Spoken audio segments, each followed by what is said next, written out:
Bonjour à tous, donc aujourd'hui on va faire juste un petit cours de robotique sur le calcul numérique de la jacobienne. Je vais commencer par faire quelques petits rappels, notamment donc, sur le modèle géométrique direct. En fait, ils permettent de passer de l'espace articulaire à l'espace cartésien. Donc à partir des variables articulaires Q, la position, l'angle de chaque moteur, on va dire, permet de calculer la pose, position, orientation de l'effecteur. Dans un repère de référence, on va supposer le repère monde ici. La jacobienne, en fait, elle sert à relier la vitesse de l'effecteur, donc x point, un vecteur 6 dimensions pour les 3 vitesses de rotation, 3 vitesses de translation, permet donc de relier ce vecteur x point aux vitesses articulaires q point. Donc la taille ici de cette jacobienne, en général, ça va être 6 lignes et autant de colonnes qu'on a de degrés de liberté. Alors la plupart des cours de robotique en fait disent, et c'est vrai, que la jacobienne c'est la dérivée du modèle géométrique direct par rapport aux variables articulaires. Donc ça, il n'y a pas de souci dessus.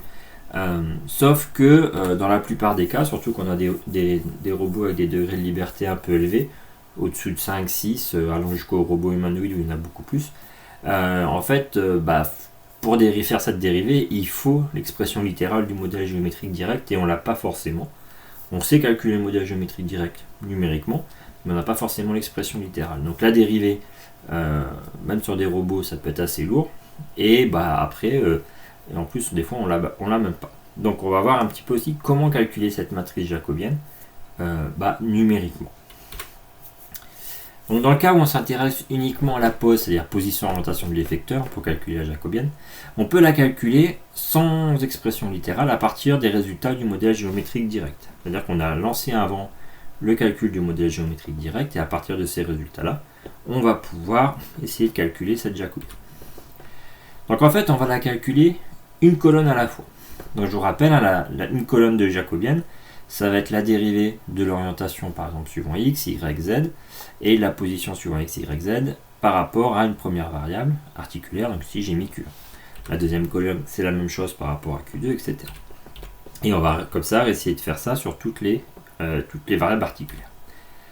Donc ça c'est, si je reprends la formule, on va dire la jacobienne c'est la dérivée du modèle géométrique direct.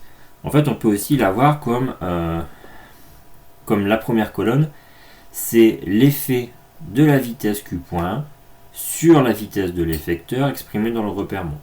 La deuxième colonne, pareil, ça va être l'effet de la vitesse q.2 sur la vitesse de l'effecteur dans le repère monde, etc., etc.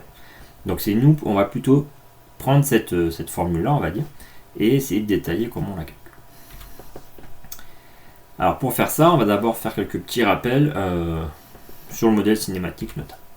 Donc on a une vitesse d'un corps A qui est exprimée dans un repère I.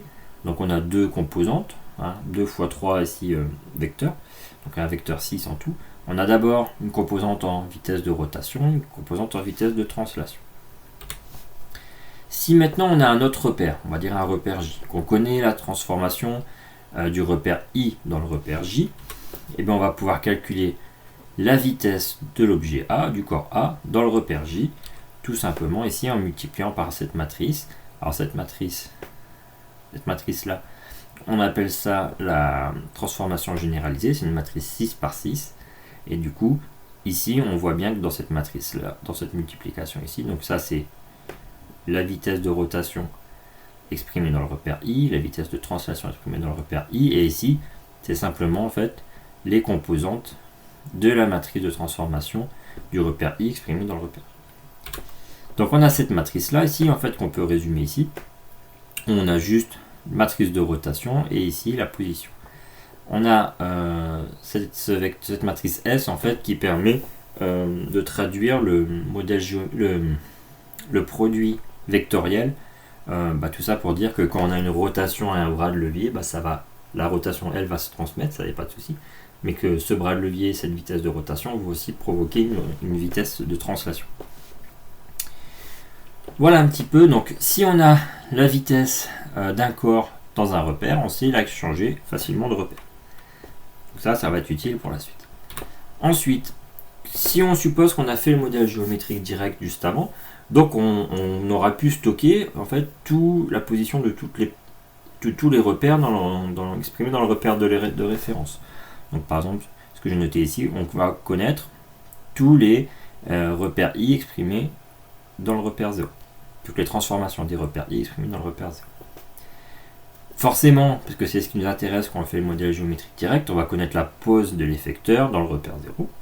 Et à partir de ces deux infos ici, on va pouvoir calculer la transformation du repère de l'effecteur dans n'importe quel repère de notre robot.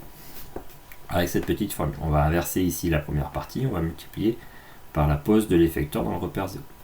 Donc comme ça, on va pouvoir calculer en fait la pose de l'effecteur dans chaque repère. À quoi ça va nous servir?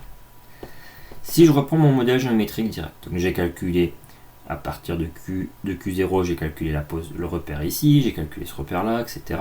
jusqu'à mon repère effecteur. Donc j'ai ici, on va prendre l'articulation I pour illustrer. J'ai ici l'articulation I qui va dire qu'on va tourner autour de cet axe-là. Donc un axe perpendiculaire à l'écran. Et j'ai mon effecteur ici.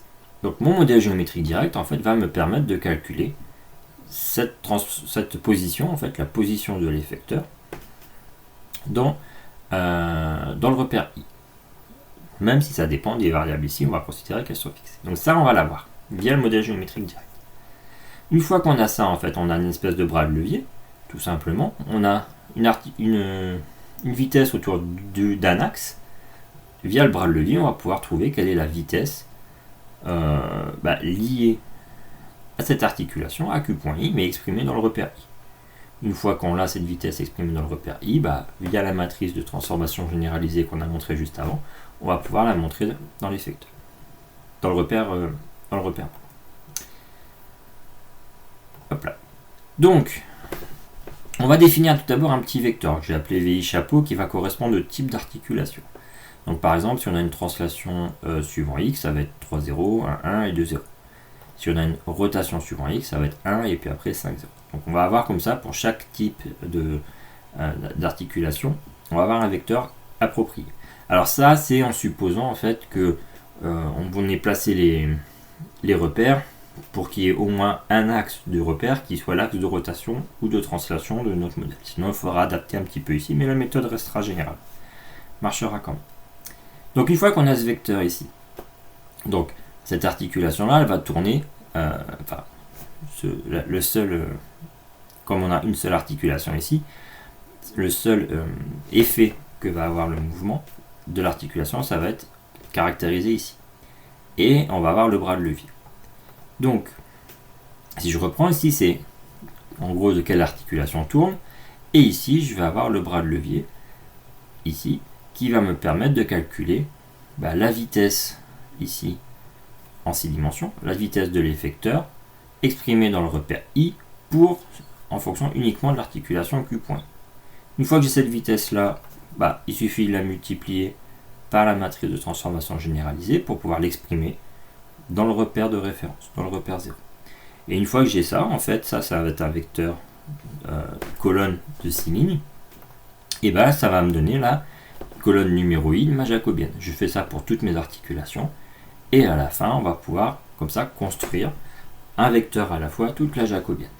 Et après, on pourra s'en servir pour faire du contrôle ou autre chose. Voilà, j'espère que la vidéo a été assez claire. Je vais vous souhaiter une bonne journée et à bientôt.